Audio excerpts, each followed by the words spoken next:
এই ভিডিওতে আমি তোমাদের কোনো টেবিলের মধ্যে সঞ্চিত কোনো নির্দিষ্ট রেকর্ডের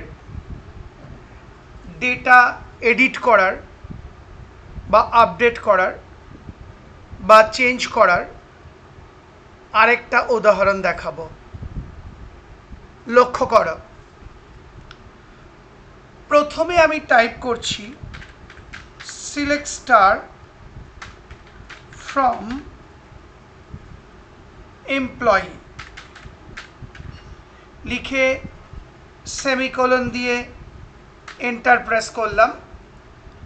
সঙ্গে সঙ্গে আমার এমপ্লয়ি টেবিলে যত রেকর্ড আছে এবং যত ফিল্ড আছে, তার মানে সব রেকর্ড এবং সব ফিল্ড দেখিয়ে দিল। তোমরা এই নির্দেশটা আগে শিখেছ। এবার ধরা যাক মিস্টার কে এল মিত্রর স্যালারি 78,900। এই স্যালারি ধরো 3,000 টাকা বেড়ে গেছে।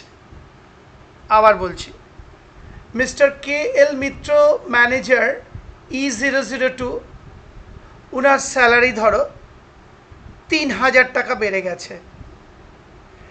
এইবার আমি সেইটাকে টেবিলের মধ্যে আপডেট করব, অর্থাৎ তার নতুন স্যালারি যে ভ্যালুটা সেটা আপডেট করে দেবো।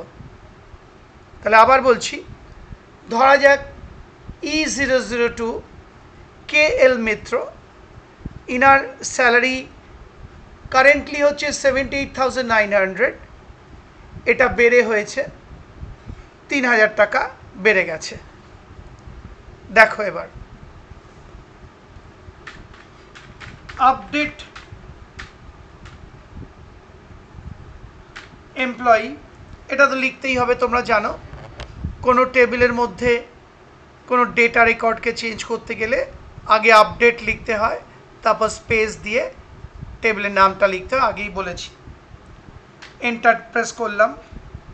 এবার আমি লিখছি set salary is equal to salary plus 3,000।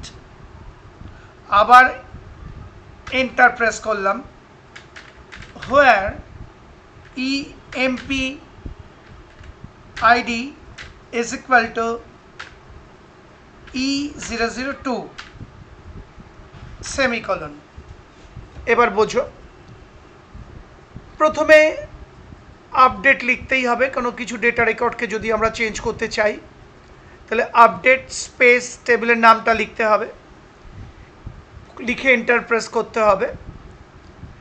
পরের লাইনে তোমাকে লিখতে হবে সেট, তারপর স্পেস দিয়ে। এবার দেখো কি লিখলাম, salary is equal to salary plus 3,000। মানে বলা হলো set salary is equal to salary plus 3,000। আমরা এর আগেও জানি ডান দিকের কাজটা আগে হয়, হয়ে লেফট সাইডে গিয়ে বিষয়টি স্টোর হয়ে যায়। তাহলে আগে রাইট সাইডটা আমরা ভাবি, ডান দিকের কাজটা।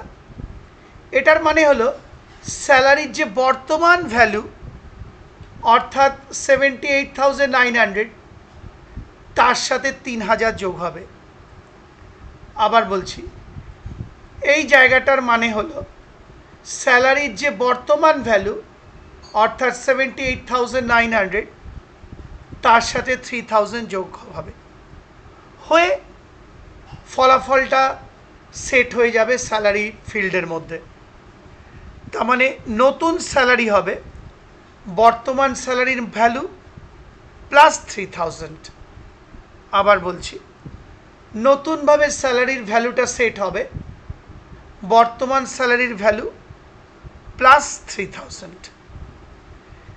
এবার পরের লাইনে দেখো লেখা আছে হোয়ার EMP ID E002, অর্থাৎ এই যে সেটিংটা হবে সেটা কিন্তু সব কর্মচারীর জন্য নয়। যে কর্মচারীর এমপ্লয়ি আইডি বা এমপ্লয়ি আইডেন্টিফিকেশন নাম্বার E002 শুধু তার। তাহলে কি দাঁড়ালো, আপডেট এমপ্লয়ি, অর্থাৎ এমপ্লয়ি টেবিলকে আপডেট করা হচ্ছে। Set salary is equal to salary plus 3000, অর্থাৎ স্যালারির নতুন মান স্থির করা হচ্ছে বর্তমান ভ্যালু প্লাস 3000।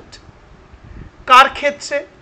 না এমপ্লয়ি আইডি E002 ক্ষেত্রে। এরপর তো সেমিকোলন দিতেই হবে, তোমরা জানো, এন্ড অফ স্টেটমেন্ট। এবার আমি এন্টার কি প্রেস করলাম, তাকিয়ে দেখো তোমায় বলছে কোয়ারি ওকে, 1 রো অ্যাফেক্টেড, অর্থাৎ তোমার কোয়ারিটা ঠিক হয়েছে এবং একটি রোর ওপর সেই কোয়ারিটি প্রয়োগ করা হয়েছে। এবার দেখো আমি আবার নতুন করে টাইপ করছি সিলেক্ট স্টার ফ্রম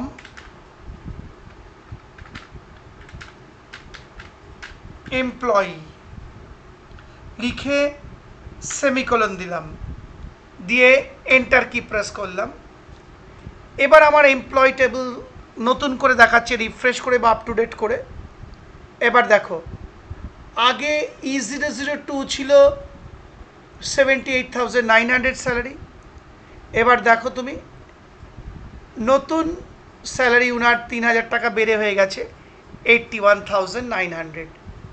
এই দেখো আগে ছিল 78,900 E002, এখন E002 অর্থাৎ মিস্টার KL মিত্রর স্যালারি বেড়ে 3000 টাকা বেড়ে হয়েছে 81,900। আশা করি বুঝতে পারলে। এটা হলো কোনো টেবিলের ডেটা আপডেট করার আরেক ধরনের উদাহরণ। সবই কিন্তু বিভিন্ন কাজে বিভিন্ন ক্ষেত্রে ব্যবহার করা হবে। আশা করি বুঝতে পারলে।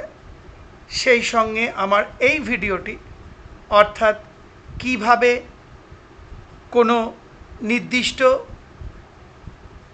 এমপ্লয়ির ডেটা আপডেট করতে হয় বা চেঞ্জ করতে হয় বা মডিফাই করতে হয় দেখিয়ে ভিডিওটি আরেক ধরনের এক্সাম্পলটি বা উদাহরণটি শেষ হলো।